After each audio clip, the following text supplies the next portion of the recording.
أعوذ بالله من الشيطان الرجيم بسم الله الرحمن الرحيم اتخذوا أحبارهم ورهبانهم أربابا من دون الله والمسيح ابن مريم وما أمروا إلا ليعبدوا إلها واحدا لا إله إلا هو سبحانه عما يشركون صدق الله العظيم۔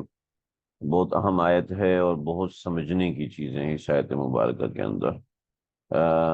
اور آج کل اس آیت مبارکہ کو عام طور پر ایسے لوگ استعمال کرتے ہیں جو کہ سوشل میڈیا پہ اپنے آپ کو ٹرول کروانا چاہتے ہیں، اپنے آپ کو بڑا بنانا چاہتے ہیں، اور وہ مختلف علماء پہ ٹرول کرتے ہیں۔ اس آیت کا لفظی ترجمہ دیکھ کر لوگوں کو گمراہ کرتے ہیں، اور غلط قسم کے معنی اور غلط قسم کے مطلب، ایسے مطلب جو کہ ان کے اپنے غرض کا کی متقاضی ہوتے ہیں، اس کو بیان کرتے ہیں۔ اتخذوا احبارہم، ذرا ترجمہ دیکھیے، انہوں نے بنا لیا، اتخذوا انہوں نے بڑا بنا لیا، اتخذوا انہوں نے بنا لیا، اربابن رب، خدا بنا لیا، انہوں نے خدا بنا لیا۔ احبارہم، احبار کہتے ہیں کتاب پڑھنے والے، شریعت پڑھنے والے۔ اتخذوا احبارہم، انہوں نے بنا لیے یہودی علماء، ورہبانہم اور عیسائی درویش،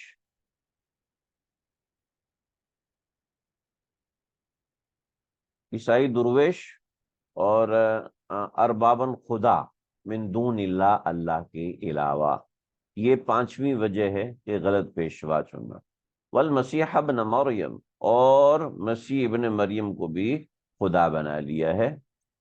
وما امروا الا لیعبدوا اللہ، حالانکہ ان کو ایک خدا کے، وما امروا ان کو حکم نہیں دیا گیا، الا سوائے اس کے، کہ لیعبدوا الہ واحدہ، کہ وہ صرف ایک الہ کی بندگی کریں، لا الہ الا ہو، اس کے علاوہ کوئی نہیں ہے الہ، سبحانہ، وہ پاک ہے مشرکانہ باتوں سے، عما یشرکون، جو مشرکانہ باتیں یہ لوگ کرتے ہیں ان باتوں سے یہ پاک ہے۔ ترجمہ ایک دفعہ پھر سمجھ لیجئے۔ اتخذوا احبارہم ورہبانہم اربابا، ان لوگوں نے بنا لیے ہیں اپنے یہودی علماء اور عیسائی درویش کو خدا، من دون اللہ، اللہ کو چھوڑ کر، والمسیح ابن مریم، اور مسیح ابن مریم کو بھی خدا بنا لیے ہے۔ وما امروا، حال یہ ہے، حالانکہ وما امروا ان کو حکم نہیں دیا گیا کہ الا لیعبدوا الہ واحدہ، کہ وہ صرف ایک الہ کی بندگی کریں، لا الہ الا ہو، اس کے علاوہ کوئی الہ نہیں ہے، سبحانہ عما یشرکون، پاک ہے وہ، عما ان سب باتوں سے، یشرکون جس جو ان کی مشرکانہ باتیں ہیں، جو یہ مشرکانہ باتیں کرتے ہیں ان سے وہ پاک ہے۔ یہ آیت نمبر 31 ہے، اس کا خلاصہ ہے، اس کا مفہوم ہے، تھوڑا سا سمجھ لیجیے۔ آج کل مختلف قسم کے پروپوگنڈے ہوتے ہیں، یہ یہودیوں کی پانچویں وجہ تھی، ان سے عیسائیوں کی اہل کتاب سے مقابلہ کرنے کی، ان کو میدان جنگ میں لانے کی پانچویں وجہ تھی جو یہاں پر بیان کی گئی۔ اور اس کو ذرا سمجھیے کہ اس کے حوالے سے اس آیت سے کس نوعیت کے معنی نکالے جاتے ہیں اور کس نوعیت کی باتیں اس آیت مبارکہ کے تحت کی جاتی ہیں، اس کو ذرا ہم سمجھیں گے اور اس کو ہم جواب بھی دیں گے، تاکہ ہمیں آیت مبارکہ کے حوالے سے کلیئر ہو جائے۔ اس لیے کہ جب آیت مبارکہ کو انسان نفس پرستی کے ہاتھوں غلط طریقے سے سمجھتا ہے تو پھر اس کے بہت سے مطالب اور اس نوعیت کے مطلب ہوتے ہیں، چیزیں ہوتی ہیں جو کہ غیر مناسب ہیں۔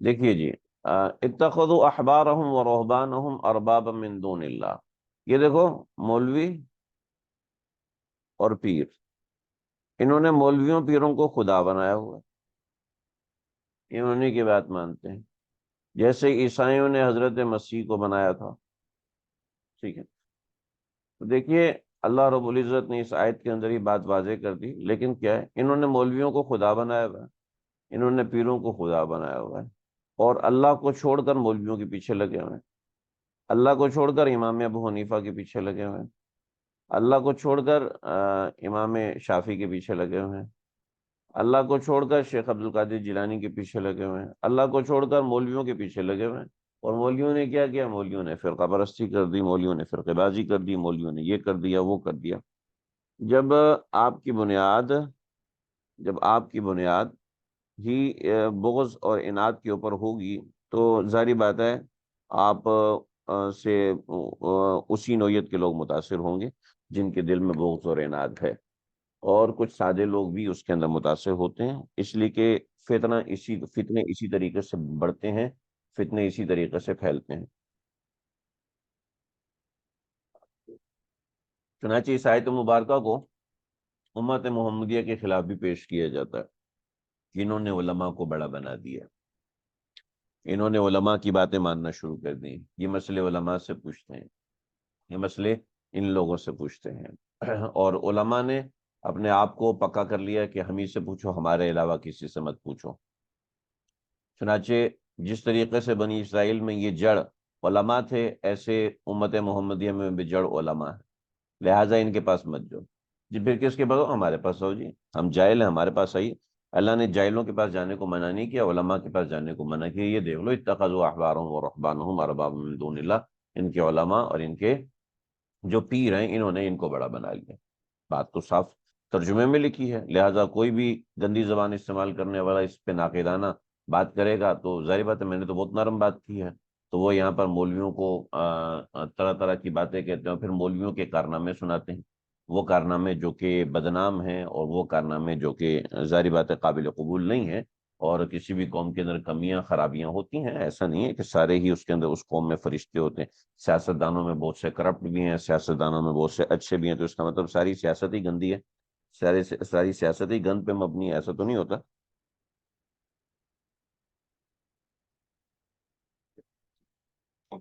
تو یہ بنیادی چیز ہے، اتخذوا احبارهم ورهبانهم اربابا من دون اللہ، کہ انہوں نے بنا لیے ارباب اللہ تعالیٰ کو چھوڑ کر، اور اسی طریقے سے مسیح ابن مریم کو بھی خدا بنا لیا۔ چنانچہ یہ کہتے ہیں دیکھو انہوں نے پیغمبر صلی اللہ علیہ وسلم کو بھی خدا کا درجہ دے دیا، لہٰذا ایسا کرتے ہیں ویسا کرتے ہیں، اور شیخ عبد القادر جیلانی کے مزار پہ جاتے ہیں، اور بابا بلے شاہ کے مزار پہ جاتے ہیں، پھر یہ کرتے ہیں وہ یہ کرتے ہیں، حالانکہ ان کو حکم دیا گیا کہ لیعبدوا الہ واحدہ۔ ذرا اس آیت کو سمجھیے، اور اس آیت پہ اس طرح کی باتیں ہوتی ہیں جس سے علماء کو نقص کا، علماء کو اعتراض کا نشانہ بنایا جاتا ہے کہ دیکھو اللہ رب العزت نے منع کر دیا کہ ان علماء کے پیچھے نہ چلو، حالانکہ اس آیت کے ذریعے سے لوگوں کو دھوکہ دیا جاتا ہے اور لوگوں کو گمراہ کیا جاتا ہے اس طرح کی باتیں بتا کر۔ آپ ذرا سمجھیے، میں پہلے ایک حدیث پیش کروں گا، اور اس حدیث کے بعد پھر میں اس آیت کے حوالے سے چند چیزیں آپ کو سمجھاؤں گا بنیادی لفظ کے اندر، کہ لفظ کے اندر الفاظ کیا کہہ رہے ہیں، ان الفاظ کو ہم نے سمجھنا ہے کہ ان الفاظ کا کیا معنی ہے۔ یہ دیکھیے، اتخذوا احبارهم ورهبانهم اربابا من دون اللہ، انہوں نے اپنے علماء اور درویشوں کو اللہ کے سوا رب بنا لیا۔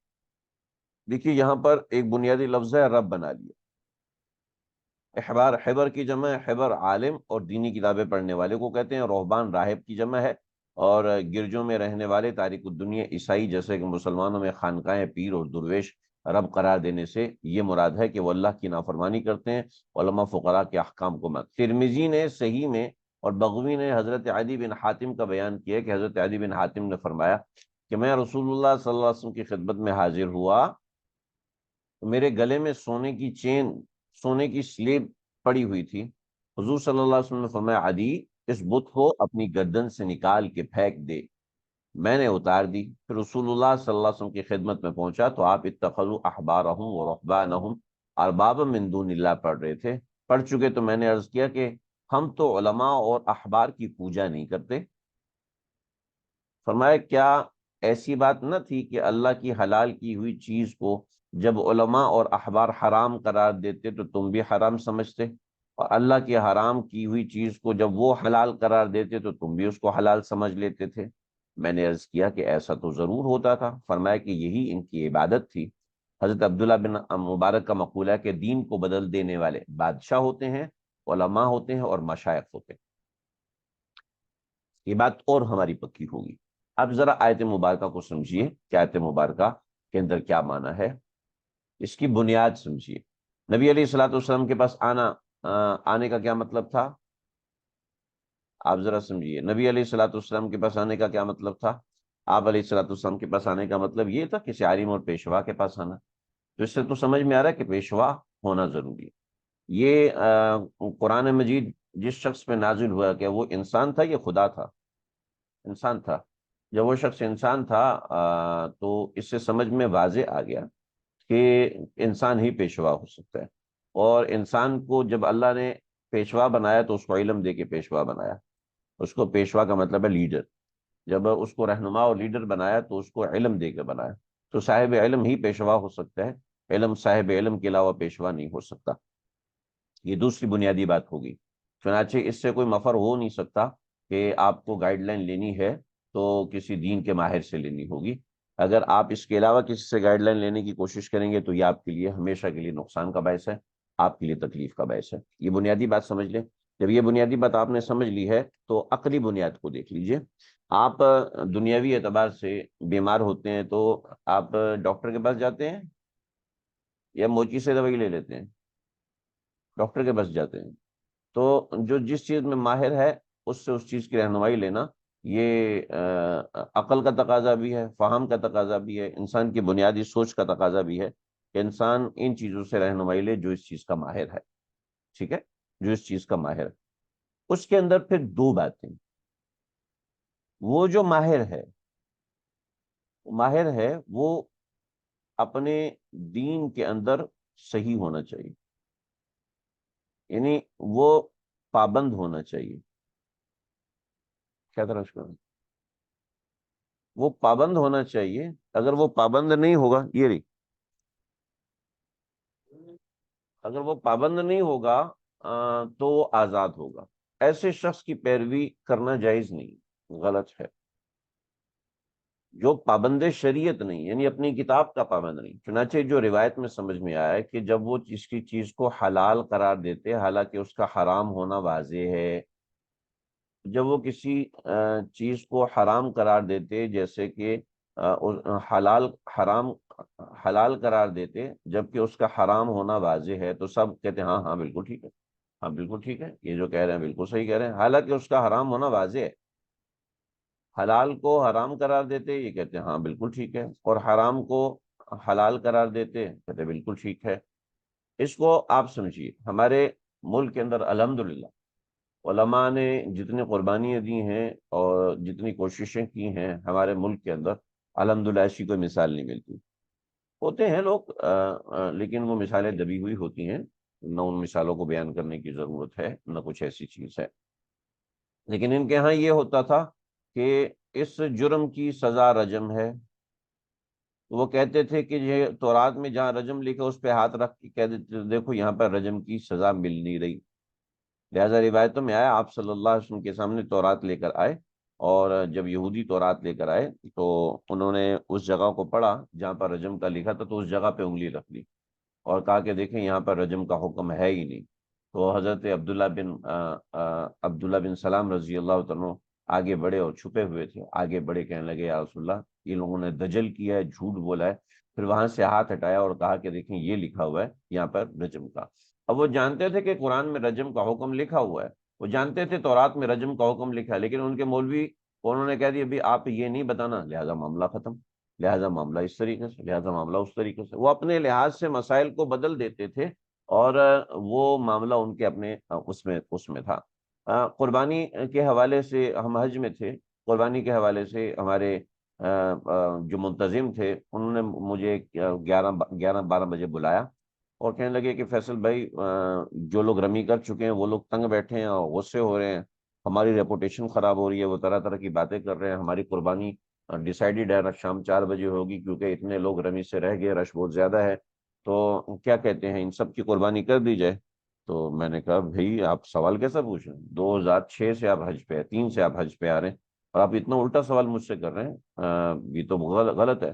کہتے ہیں نہیں نہیں، وہ ہمارے ساتھ پچھلے دفعہ مولوی مفتی صاحب آئے تھے تو انہوں نے کہا تھا جی مفتیوں کے ہاتھ میں ہوتا ہے، وہ حکم بدلی کر سکتے ہیں۔ میں نے کہا عامر بھائی استغفر اللہ، میں نے کہا بھائی آپ جو ہے نا کسی مولوی کے اوپر اس طرح کی بات نہ لگائیں، اگر مولوی مفتی عالم دین ہوگا وہ کبھی بھی ایسی بات نہیں کرے گا۔ اور یہ نہ سمجھیں کہ جناب وہ شریعت کا حکم بدلی کرے گا، ہو ہی نہیں سکتا۔ وہ عالم مفتی ایسی بات کرے تو ہنس پڑے۔ میں نے کہا آپ ہنس کیوں رہے ہیں؟ تو کہنے لگے وہ میں نے آپ کو گھمانے کی کوشش کی، میں نے کہا شاید آپ گھوم جائیں تو شاید آپ بتا دیں تو پھر ہم تبدیل کر لیں۔ میں نے کہا بطور مثال میں بتا دیتا تو آپ لوگوں کا حج خراب کرتے۔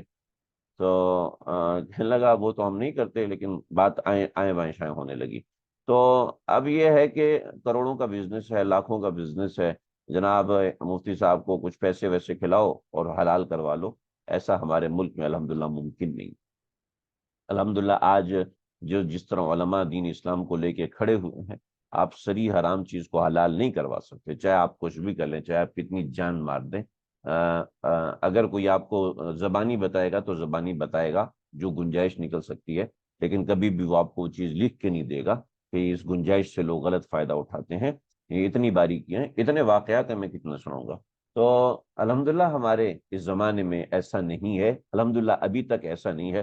البتہ جو لوگ لطیفوں کے طور پہ سناتے ہیں، مولوی صاحب نے یہ مسئلہ بتا دیا، مولوی صاحب نے وہ مسئلہ بتا دیا، وہ لطیفے کی حد تک ہے۔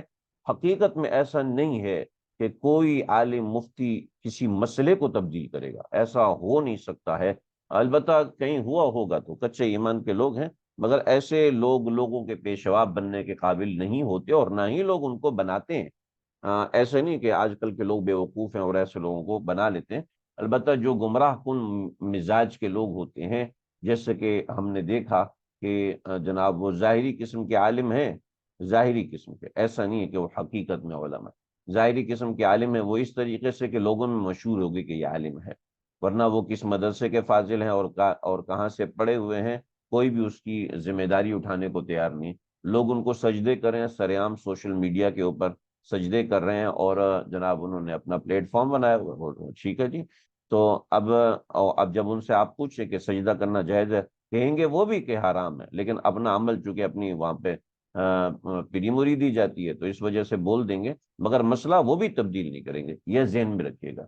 یہ میں اپنے تجربے کی بنیاد پہ بتا رہا ہوں، جو کہ بالکل غلط ہو سکتا ہے، ہو سکتا ہے کہ اس کے برخلاف تجربہ ہو، لیکن چونکہ ہمارا اٹھنا بیٹھنا علماء مشائخ کے اندر ہے، تو ظاہری بات ہے پھر اس میں ایک مجلس میں تھا تو ایک صاحب نے ایسی حرکت کی تو میں کھڑا ہو گیا اور میں نے کہا حضرت یہ غلط ہوا ہے، یہ نہیں ہونا چاہیے تھا۔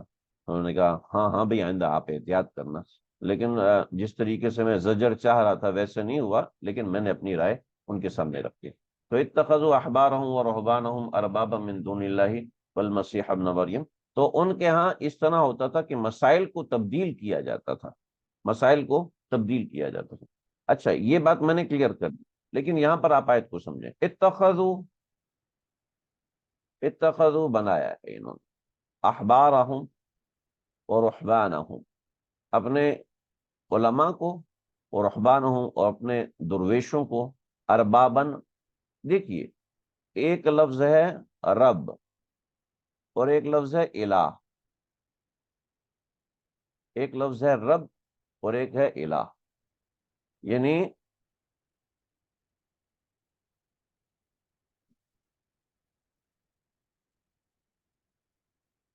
جو لوگ میرے درس قرآن باقاعدگی سے سنتے ہیں وہ تو اس بات کو جانتے ہوں گے پہلے سے، لیکن یہاں میں دوبارہ یہ بات ذکر کر رہا ہوں تاکہ بات واضح ہو جائے۔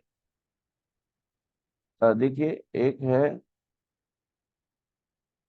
الہ اور ایک ہے رب، تھوڑا سا توجہ چاہوں گا بھئی، یہ اپنے ذرا اس کو سنبھالیں، پتہ نہیں کہاں ہاتھ لگ گیا، لکیریں لگ رہی ہیں۔ الہ اور ایک ہے رب، جیسے ہم بتائیں لا الہ الا اللہ، لا الہ الا اللہ، تو یہ اس میں الہ، ٹھیک ہے، اس میں الہ کی بات ہے، اور الحمد للہ رب العالمین، اس میں لفظ رب ہے۔ آپ لوگ چونکہ قرآن پڑھ رہے ہیں تو آپ کو اس حساب سے ان چیزوں کو سمجھنا ہوگا اور چیز جاننی ہوگی۔ دیکھیے الہ کا معنی اور ہے اور رب کا معنی اور ہے۔ الہ نکلا ہے، تھوڑے سے میں گاڑے لفظ استعمال کروں، الوہیت، اگر کسی کو سمجھ میں نہ آئے تو پوچھ سکتے ہیں۔ الہ کا معنی ہے الوہیت اور رب ہے ربوبیت، ٹھیک ہے۔ الوہیت اور ربوبیت دونوں الگ چیزیں، دونوں کو الگ معنی ہے۔ الوہیت کا مطلب ہے معبود، مسجود، ٹھیک ہے، معبود برحق، خالق، مالک. اور ربوبیت کا مطلب ہے خدا بس، یا پروردگار. اب آپ کہیں گے دونوں میں کیا فرق ہے؟ دونوں بہت بڑا فرق ہے. دیکھیں ربوبیت جو ہے نا وہ انسان کے لیے بھی آتی ہے، جیسے رب ارحمہما کما ربیانی صغیرا، پرورش کرنے والا ہے. ربوبیت میں پرورش کرنے والے، کام بنانے والا، کام سنوارنے والا. پرورش کرنے والے ماں باپ بھی ہوتے ہیں، پرورش کرنے والا استاد بھی ہوتا ہے، پرورش کرنے والا شیخ بھی ہوتا ہے، مربی بھی ہوتا ہے، پیر صاحب بھی ہوتے ہیں. وہ پرورش کرتے ہیں، تربیت کرتے ہیں، ٹھیک ہے. اور کام بنانے والا، ڈاکٹر بھی کام بناتا ہے، آپ کا بیماری ہے آپ کو صحت کا آپ کا انتظام کرتا ہے. ماں باپ آپ کا کام بناتے ہیں، ٹھیک ہے. کام بگڑ گیا، آپ جناب وکیل کے پاس گئے، اس نے جا کے سنوار دیا، ٹھیک ہے.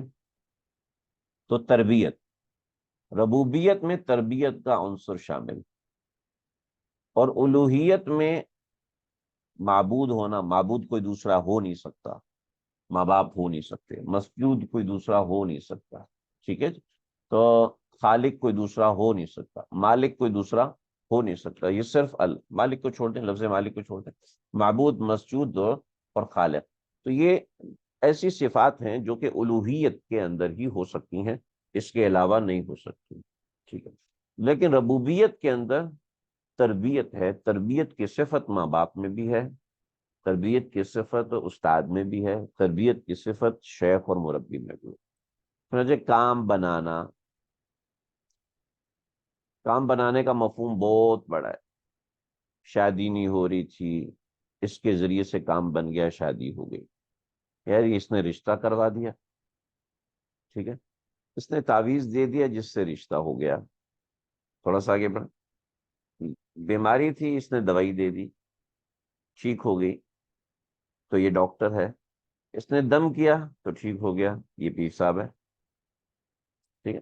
تو ربوبیت کا معنی ان سب چیزوں کے اندر، سمجھے، ربوبیت کا معنی ان سب چیزوں کے اندر ہے. اب اللہ رب العزت نے جب قرآن مجید نازل فرمایا ہے تو اس کے اندر ایک بات کلیئر تھی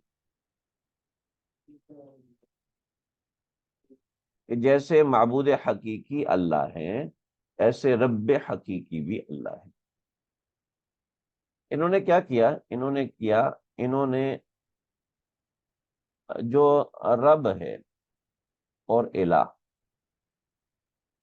اس کو الہ کے مقابلے میں لا کے کھڑا کر دیا. رب کو الہ کے مقابلے میں لا کے کھڑا کر دیا کہ الہ تو ہمارے اللہ ہیں لیکن رب ہمارے یہ بھی، ٹھیک ہے. اور اس کو اللہ کے مد مقابل کھڑا کر دیا. جب یہ رب اللہ کے مد مقابل نہیں ہوگا تو ٹھیک ہے، لیکن جب یہ رب اللہ کے مد مقابل ہو جائے گا تو پھر یہ غلط ہے، یہ سمجھ لیجیے. چنانچہ جب کسی نے ڈاکٹر کو خدا کے مد مقابل سمجھ لیا تو اس کی دوائی لینا ہی حرام ہے، سمجھے. اسی طریقے سے کسی نے دم کو اللہ کے حکم کے مد مقابل سمجھ لیا، تعویذ کو اللہ کے حکم کے مد مقابل سمجھ لیا، شیخ کے مشورے کو اللہ کے حکم کا مد مقابل سمجھ لیا، بنا لیا، تو یہ غلط ہے، ٹھیک ہے. تو یہاں پر یہ مطلب ہے، ٹھیک ہے. ورنہ جو رب کا جو معنی ہے وہ والدین کے اندر بھی ہے، ٹھیک ہے. والدین کے اندر بھی چھپا ہوا ہے کہ وہ بھی تربیت کرتے ہیں، تربیت. اب اس تربیت کو الہ کے مقابلے میں لے کے جائیں گے تو غلط ہوگی. چنانچہ انہوں نے علماء اور مشائخ کے معاملات کو اللہ کے مقابلے میں لا کے کھڑا کرنا شروع کر دیا. جب اللہ کے مقابلے میں لا کے کھڑا کرنا شروع کر دیا تو اس کے مقابلے میں بولا الحمد للہ رب العالمین. دو باتیں کہ ربوبیت بھی میری ہی ہے، میرے ماتحت ہے، اور الوہیت تو ہے ہی میری. ربوبیت اور الوہیت دونوں مجھے کو سزاوار ہیں. تمہارا کام کوئی نہیں بناتا، میں بناتا ہوں. تمہارا کام صرف میں بناتا ہوں، میرے علاوہ کوئی دوسرا نہیں بنا سکتا. چنانچہ اس آیت کو ذرا اس حساب سے سمجھیے کہ انہوں نے ربوبیت کو الوہیت کے مقابلے میں لا کے کھڑا کر دیا. یہ دیکھ، چنانچہ آیت کو سمجھے، اتخذوا احبارہم، انہوں نے بنایا ہے اپنے علماء کو، ورہبانہم، اور اپنے درویشوں کو. یہ لفظ ہے درویش، درویش نہیں ہوتا جی. اربابن، رب خدا بنا دیا، من دون اللہ، اللہ کو چھوڑ کر، والمسیح ابن مریم، اور یہاں پر ایک وضاحت کر دی کہ جیسے کہ مسیح ابن مریم، بدل بھی ہے، مثال بھی ہے کہ حضرت مسیح ابن مریم کو بھی انہوں نے رب بنا دیا. لیکن حضرت مسیح ابن مریم کو انہوں نے الہ نہیں بنایا. فرعون کہتا تھا انا ربکم الاعلی، انا الہکم الاعلی نہیں کہتا تھا. انا، دیکھیں تمہارے سارے کاموں پہ سائن تو میں کرتا ہوں اور سر تم اس کے سامنے جھکاتے ہو. تو اس نے جو لفظ رب ہے اس کو الوہیت کے مقابلے میں لا کے کھڑا کر دیا تھا. یہاں بھی ارباب کو الوہیت کے مقابلے میں لا کے کھڑا کر دیا. تو یہ وما امروا الا لیعبدوا الہا واحدا، کہ تم نے اگر بندگی کرنی ہے تو الہ واحد کی کرو گے. اس رب کو الہ کے مقابلے میں لے کے آ جاؤ گے تو رب کو لے کے آؤ یا کسی کو لے کر آؤ، اللہ کو یہ قبول نہیں ہے. اتجعلون للہ اندادا، اندادا ند، یہ ند لے کے آتے تھے اللہ کے مقابلے میں. ند لے کے آؤ، کسی کی ذات کو لے کے آؤ یا کسی کو بطور رب لے کر آؤ، اللہ کسی کو نہیں قبول کرتے. لا الہ الا، دیکھو اس کے علاوہ کوئی الہ نہیں ہے. تم نے ارباب کو الہ کے مقابلے میں لا کے کھڑے، یہ قابل قبول نہیں. سبحانہ عما یشرکون، وہ پاک ہے ان چیزوں سے جن سے یہ جو یہ شرک کی باتیں کرتے ہیں، ان سب شرک کی باتوں سے پاک ہے. امید ہے بات سمجھ میں آ گئی ہوگی. ہمارا سبق آج یہیں تک رہے گا، انشاءاللہ آگے ہم پڑھیں گے مستقل. کل انشاءاللہ ہم پڑھیں گے، تھوڑا سا زیادہ پڑھیں گے. آج کا سبق یہیں تک. وصلی اللہ تعالی علی خیر خلقہ محمد وآلہ وصحبہ اجمعین برحمتک یا ارحم الراحمین. کسی کو کوئی سوال کرنا ہو تو بھی ابھی کر سکتے ہیں، گروپ میں بھی کر سکتے ہیں. 1-2 منٹ تک میں ہوں، سوال کرنا چاہیں کر سکتے ہیں.